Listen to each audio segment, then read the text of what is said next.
সুপ্রভাত বন্ধুরা, তোমরা সবাই কেমন আছো?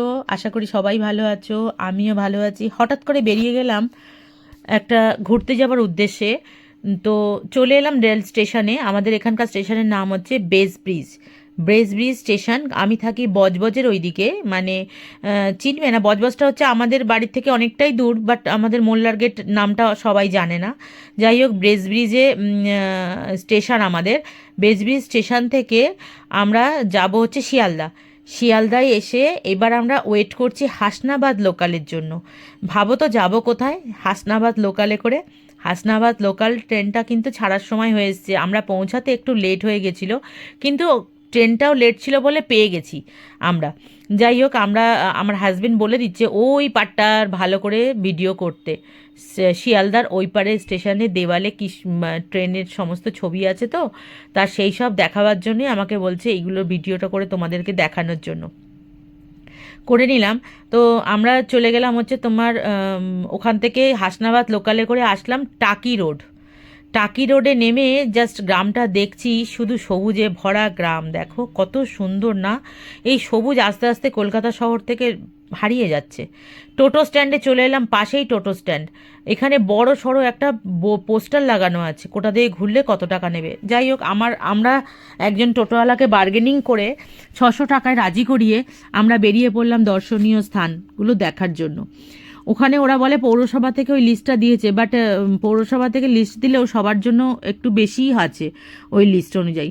দেখার মতন সেরকম কিছু দেখলাম না, তবু হ্যাঁ কিছু কিছু জায়গা তো আছে। এলাম টাকি রামকৃষ্ণ মিশন আশ্রম। এই আশ্রমে ঢুকতেই দেখলাম ছোট ছোট বাচ্চারা স্নান করে ফিরছে, তার মানে এই আশ্রমে বাচ্চাগুলো থাকে।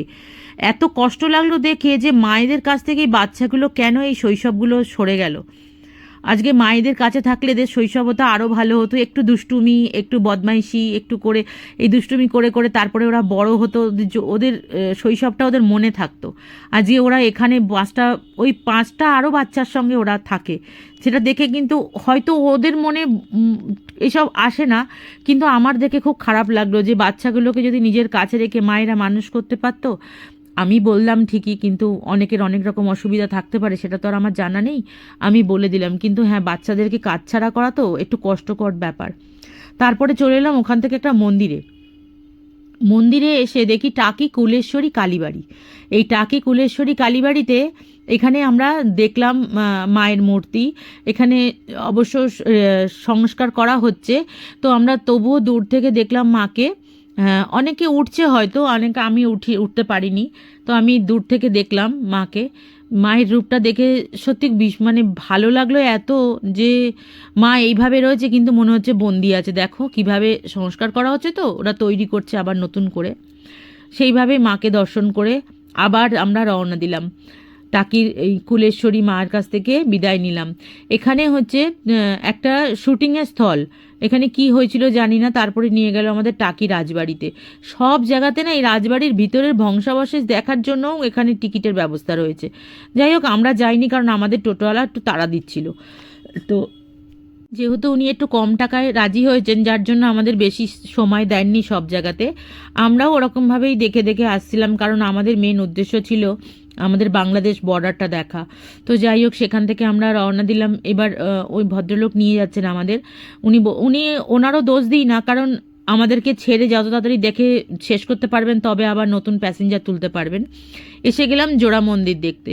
ওখানকার বিখ্যাত জোড়া মন্দির, মহাদেব আছেন। এই জোড়া শিব মন্দির দেখার পরে পুকুরটা না বেশ ভালো লাগলো। কি সুন্দর না, চারিদিক একদম বাঁধানো, আর জলটা পুরো কি সুন্দর সবুজ জল, কি ভালো লাগছে। পুকুর আজকাল দেখা যায় না। চলুন, চলে এলাম ইছামতির পাড়ে। এটা হচ্ছে ইছামতি নদী, আর ওই যে দূরে দেখা যাচ্ছে ওটা হচ্ছে বাংলাদেশ। বাংলাদেশের মাটি দেখে না মানে মনের মধ্যে এতটাই কৌতূহল জাগলো যে না, বাংলাদেশ একবার যেতে হবে। কোথাও একটা নারীর টান তো আছেই, কারণ আমার মামার বাড়ি ওই দেশে, যে আমার মেজো মামা ওখানে আছেন। আর কেউ নেই, আমার মেজো মামা আছেন শুধুমাত্র। এখন গেলে হয়তো মামা ভাবতেই পারেন, উনি তো কেমন আমি জানি না, উনি হয়তো ভাবতে পারেন যে না সম্পত্তির হয়তো ভাগ নিতে এসছে, কিন্তু আমাকে যে যেতেই হবে আমার মাকে নিয়ে, আমার মায়ের জন্মভূমি, আমার মা দেখে, আমার মা অনেক করে বলে আমাকে নিয়ে চল একটু প্রণাম করে চলে আসবো, কিন্তু বাংলাদেশ সম্পর্কে আমার কিছু জানা নেই, তার জন্য আমি যেতে পারছি না, কিন্তু মাকে নিয়ে যাবই আমি, এটা আমি মাকে কথা দিয়েছি। আচ্ছা, এখান থেকে চলে এলাম গয়নার বাক্স, যে বাড়িটায় হয়েছিল অপর্ণা সেনের গয়নার বাক্স, সেই গয়নার বাক্সের বাড়িটা আমরা ভালো করে দেখলাম। এখনও ধ্বংসাবশেষ পড়ে আছে, বাড়িটা বন্ধই পড়ে আছে, জানি না আবার শুটিং হয় কি না, তো বাইরে থেকেই আমরা এটাকে দেখলাম। আর এখানে আছে হচ্ছে দুর্গা দালান, দুর্গা দালান না, এখানে বোধহয় এখানে দুর্গা দালান নেই, আর একটু এ পাশটায় আছে একটা পুরনো বাড়ি, বহু বছরের পুরনো বাড়ি। এই দেখুন এই বাড়িটার পুরো গেটটা খুলে যাচ্ছে, এই পুরনো বাড়িটা মনে হচ্ছে আগুন ধরে গেছিল, জানি না কালো হয়ে গেছে পুরো। ওখানে সবাই ছবি টবি তুলছে। তারপরে চলে গেলাম, এই বেল গাছটা নাকি অনেক পুরনো বেল গাছ এবং অনেক মোটা অনেক বড়ও বেল গাছটা, এটাও বাঁধানো আছে, হয়তো ঠাকুরের বাস আছে, আমার ঠিক জানা নেই। তারপরেই আছে এটা বাগান, এই বাগানটা দেখে মানে মনে হচ্ছে সেই ছোট্টবেলা ফিরে এলে ভালো হতো, দৌড়ে দৌড়ে খেলা করতাম, ধুলো মেখে, ধুলো গায়ে দৌড়ে দৌড়ে খেলা করতাম, আমার মা মেরে নিয়ে আসতো।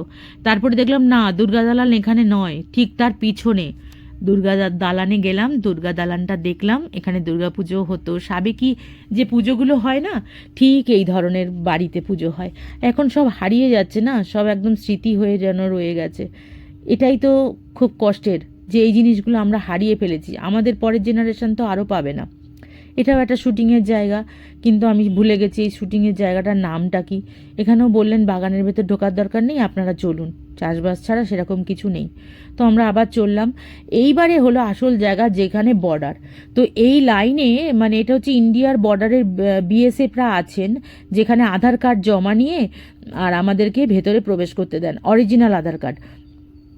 যদি ফ্যামিলির 10 জন যান হয়তো একজনের আধার কার্ড জমা নেবে। এখানে আবার সময়সূচিও দেওয়া আছে, দিয়ে দিলাম স্ক্রিনের মধ্যে, তোমরা দেখে নিও সময়সূচিটা ভালো করে, তাহলে তোমরা সেই সময় বুঝে যেও। এখানে বেশিক্ষণ বিকেল 5টা থেকে বোধহয় 5টা অবধি এখানে যাওয়ার নিয়ম।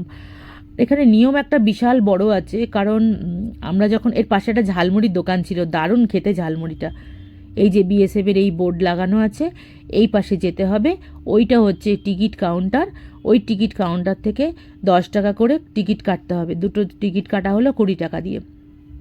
টিকিট কেটে আবার এখান থেকে ভ্যানে চড়তে হবে, ভ্যানে করে যেতে হবে তোমার না, এখান থেকে ভ্যানে চড়ে না, এখানে ভ্যান এখানে ছেড়ে দেবে, ওই বর্ডার সাইড থেকে ভ্যানে করে এসে আবার এখানে ছেড়ে দেবে। এখান থেকে আমরা হাঁটা পথে ব্রিজ ধরে যাব, আর রাস্তার ধারে খেজুরের রস, খেজুরের গুড়, সবার মানে যে যার খেতে সেসব নিয়ে বসেছে, আমরাও নিয়ে নিলাম। এতটা নিয়েছি আমরা ঝোলা গুড়, দারুণ টেস্ট ছিল। আবার লেখা আছে মিনি সুন্দরবনে ব্রিজ থেকে নিচে জঙ্গলে নামা কঠোরভাবে নিষিদ্ধ। তো নামা তো যাবে না, এবার আমি বাংলাদেশ খুঁজছি। কোথায় জানেন বাংলাদেশ? এই ব্রিজের শেষে। ব্রিজটা যে কোথায় গিয়ে শেষ হয়েছে তাও আমি জানি না, তাও আমরা আস্তে আস্তে শুরু করলাম যাওয়া, একটু বাংলাদেশ দেখব, একটু বাংলাদেশ দেখব। যত কাছে আসছি তত যেন মনে হচ্ছে বোধহয় বাংলাদেশের মধ্যে ঢুকে গেলাম। এই জঙ্গলটার কাছে এসে মনে হলো বাংলাদেশে ঢুকেই গেছি। সুন্দরবন এই জন্য নাম, এখানে বোধহয় বাঘেরা আসে, কেননা আমরা বাঘের পায়ের ছাপ দেখতে পেয়েছি। তো বাঘের পায়ের ছাপ ওইভাবে তো বোঝা যায় না। এই এত বড় ব্রিজটা শেষ, আমরা কিন্তু একটা নদী পাবো, কিছুই নেই জানো তো, একটা নদী পাবো, নদীর বহু দূরে একটা মাটি দেখা যাচ্ছে, যে ওখানে গাছপালা রয়েছে তার মানে ওখানে মাটি তো অবশ্যই আছে। এখানে বাঘের পায়ের ছাপ দেখেছি আমরা। আর এখানে গোলপাতার একটা গাছ দেখেছি, যেখানে বোর্ড লাগানো ছিল গোলপাতা। মায়ের মুখে শুনেছি এই গোলপাতা দিয়ে নাকি ঘরের চাল ছাওয়া হতো বাংলাদেশে, কারণ দুটো পাতা পাশাপাশি রাখলে নাকি জলও প্রবেশ করে না। এই পাতাটার নাকি এটাই গুণ আছে। আমি যখন মাকে দেখালাম, মা দেখো গোলপাতা ওখানে, বলে হ্যাঁ জানি, সেই গোলপাতা দিয়ে আমাদের ঘরের ছাউনি হতো। তাহলে বলো আমার মায়ের কত মনে আছে এই যে গোলপাতা, এই পাতাটা দিয়ে নাকি ঘরের ছাউনি হতো। কিভাবে হতো জানি না, বোর্ডে লেখা রয়েছে গোলপাতা, কিন্তু আমার মা বলছে এই পাতাগুলো না পাশাপাশি রেখে চাল ছাওয়া হতো।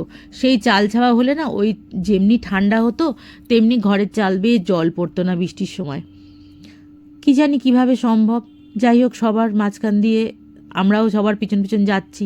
দেখো ওখানে পুরো জঙ্গল, এই হচ্ছে ব্রিজের শেষ, আর ওই হচ্ছে বাংলাদেশের শুরু। জানি না কখনো যেতে পারবো কি না, ইচ্ছে একটা আছে, কারণ নারীর টান তো, ভালো লাগে যেতে, ইচ্ছা করে মায়ের জন্মভূমি দেখতে, আমার মামার বাড়ি দর্শন করে আসতে। মাকে তো নিয়ে যাবই, মায়ের খুব ইচ্ছা দর্শন করা।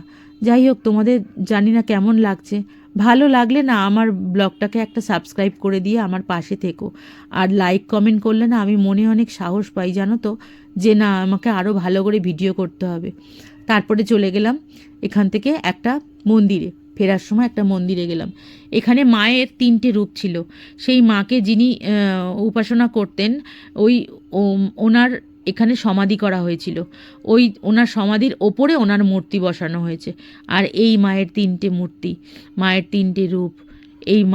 এই মায়ের 3টে রূপ কিন্তু বাবা দেখেছিলেন, ওই জন্য ওনাকে ওখানেই রাখা হয়েছে। আর এই 3টে রূপ আমরাও দর্শন করে আসলাম, খুব ভালো লেগেছে দর্শন করতে।